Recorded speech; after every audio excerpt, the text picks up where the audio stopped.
புத்திசாலி காகம். ஒரு ஊரில் காகம் ஒன்று தாகத்தால் தவித்தது. தாகம் கொண்ட அந்த காகம் தண்ணீரை தேடி சுற்றி அலைந்தது. அப்பொழுது கிணறு ஒன்றை கண்டது. கிணறு பக்கத்தில் ஜாடியை பார்த்தது. அதன் அடியில் நீர் இருப்பதை கண்டு காகம் மகிழ்ந்தது. தண்ணீரை குடிக்க எட்டி பார்த்தது. ஆனால் தண்ணீர் எட்டவில்லை. சிறிது நேரம் யோசித்தது. கிணற்று பக்கத்தில் இருக்கும் சிறு சிறு கற்களை ஜாடியின் உள்ளே போட்டது. தண்ணீர் மேலே வர தொடங்கியதும் காகம் மகிழ்ச்சி அடைந்தது. தண்ணீர் மேலே வந்ததும் தாகம் தீர தண்ணீரை குடித்தது. தாகம் தீர்ந்ததும் மகிழ்ச்சியாக காகம் பறந்து சென்றது. கதையின் நீதி: முயற்சி செய்தால் எதுவும் நடக்கும். வெற்றி நிச்சயம்.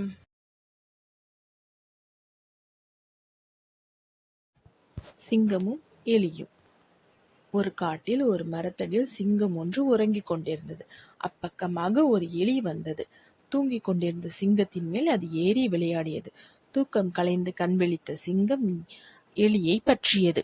கோபமாக கர்ஜித்த சிங்கம், உன்னை கொல்லப் போகிறேன் என்று எலியை மிரட்டியது. அரசே, என்னை விட்டு விடுங்கள், கண்டிப்பாக ஒரு நாள் நான் உங்களுக்கு உதவுவேன் என்று எலி கூறியது. சின்னஞ்சிறிய விலங்கான நீ எனக்கு எவ்வாறு உதவ முடியும் என்று ஏளனமாக சிங்கம் சிரித்தது. பின்பு அந்த எலியை சிங்கம் விட்டுவிட்டது. காட்டில் ஒரு நாள் வேடன் விரித்த வெள்ளையில் சிங்கம் அகப்பட்டு கர்ஜித்தது.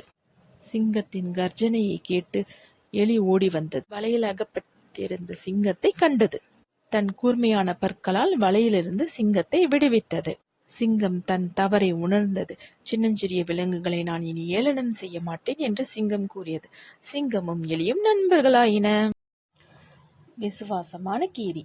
முன்னொரு காலத்தில் ஒரு விவசாயி தன் குடும்பத்துடன் ஒரு சிறிய கிராமத்தில் வசித்து வந்தான். அவர்கள் ஒரு சிறிய கீரியை வளர்த்து வந்தனர். அந்த விவசாயி அந்த கீரியை மிகவும் அன்பாக பராமரித்ததால் அந்த கீரியும் அவனிடம் மிகவும் அன்பாக இருந்தது. ஒரு நாள் விவசாயி வயலில் வேலை செய்து கொண்டிருந்தான்.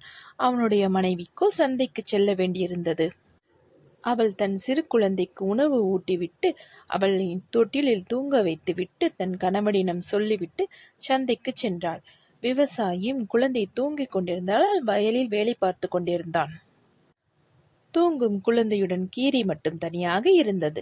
விவசாயியின் மனைவி வீடு திரும்பும்போது கீரி வேகமாக அவளை அழைக்க ஓடி வந்தது.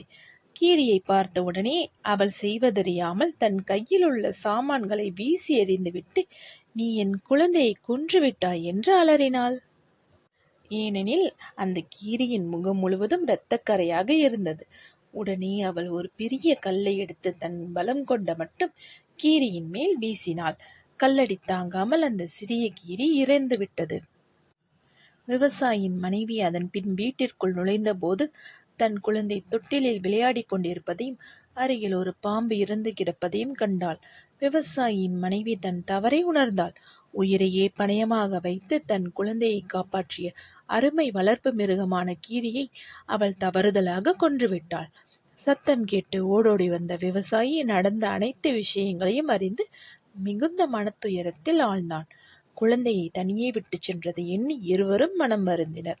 அவசரத்தில் எடுத்த முடிவால் வளர்ப்பு பிராணியின் உயிர் பிரிந்தது. கதையின் நீதி: ஆராயாமல் நிதானமின்றி எடுக்கும் எந்த முடிவையும் எடுக்கக்கூடாது.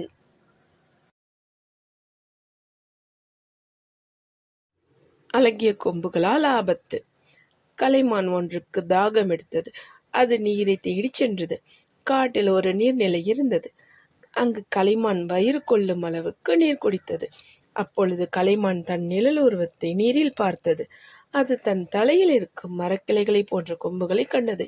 இவை எவ்வளவு அழகாக காணப்படுகின்றன, இவை எனக்கு அழகு சேர்க்கின்றன என்று அது பெருமையாக கூறிக்கொண்டது. பின்னர் அது கீழ் நோக்கி தன்னுடைய மெலிந்த கால்களை பார்த்தது. அது மிகவும் மனம் வருத்தமடைந்தது. ஆனால் என் கால்கள் என்னை அழகில்லாதவனாக காட்டுகின்றன. இந்த கால்களால் தான் நான் அழகான விலங்காக இருக்க முடியவில்லை என்று அது கவலைப்பட்டிருந்தது. பசியோடு இருந்த புலி அங்கு ஒரு புதரில் பதுங்கி இருந்தது. அது அந்த கலைமானை கவனித்துக் கொண்டிருந்தது. அது கலைமானை நோக்கி மெதுவாக பதுங்கி பதுங்கி வந்தது. புலி பதுங்கியிருந்த புற்களில் சலசலப்பு சத்தம் கேட்டது. ஆனால் அது கலைமானின் காதுகளில் விழவே இல்லை. ஏனெனில் அது கவலையில் தன்னை மறந்து போயிருந்தது. புலி மெதுவாக கலைமானை நெருங்கியது. புற்களை விட்டு வெளியே பாய்ந்தது. கலைமானை நெருங்கிய போது திடுக்கிட்டு பயந்து கலைமான் அங்கிருந்து ஓடியது. அது வேகமாக புலியை விட்டு வெகு தூரம் சென்று விட்டது. புலி மானை விடாமல் பின்தொடர்ந்தது. மான் மிகவும் வேகமாக ஓடியது. புலி களைத்தது. புலி தன் முயற்சியை கைவிட நினைத்தது. அந்த நேரத்தில் மானின் கொம்புகள் மரக்கிளையில் சிக்கிக் கொண்டன. அதிலிருந்து தன்னை விடுவித்துக் கொள்ள பல தடவை தன் கொம்புகளை இழுத்தது. அதனால் தன் கொம்புகளை விடுவித்துக் கொள்ள முடியவே இல்லை. அப்பொழுது கலைமானுக்கு புரிந்தது. நான் என் கொம்புகளுக்காக எண்ணி மிகவும் மகிழ்ந்தேன். ஆனால் என் கால்களுக்காக வெட்கப்பட்டேன். ஆனால் என் அழகற்ற கால்களே நான் வேகமாக ஓட உதவின.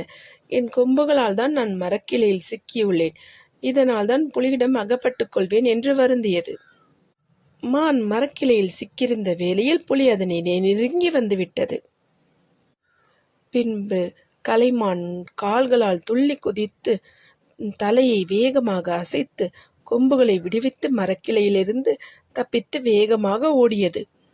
பின்பு புலியிடமிருந்து மான் தப்பித்து விட்டது. புலி தன் முயற்சியை கைவிட்டு விட்டது.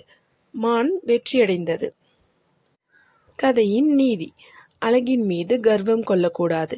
திறமையின் மீது நம்பிக்கை இருக்க வேண்டும்.